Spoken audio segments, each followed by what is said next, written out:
saya akan kasih tutorial bagaimana cara membuat kerupuk emping melinjo. Untuk pertama, biji melinjonya kita kupas dulu. Lalu kita sangrai sama pasir dengan api kecil. Tunggu beberapa menit supaya dia matang dengan sempurna. Kalau kulitnya sudah kering atau sudah coklat, itu tandanya sudah matang. Lalu diangkat dan dikupas kulitnya.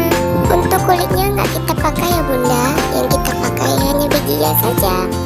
Kalau bijinya sudah terkupas semua, lanjut kita proses untuk mengetok biji melinjonya. Satu persatu, usahakan jangan sampai kena tangannya.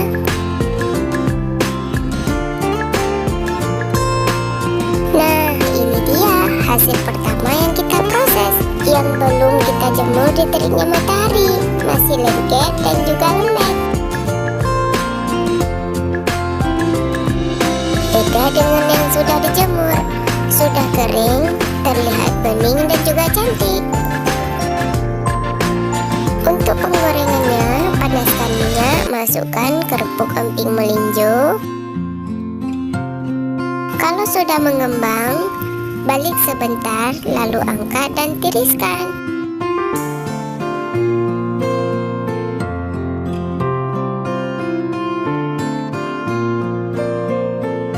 Ini dia bunda, kerupuk emping melinjo sudah siap disajikan. Selamat mencoba ya. Terima kasih sudah menonton, semoga bermanfaat. Sampai jumpa di video berikutnya. Jangan lupa subscribe ya. Terima kasih.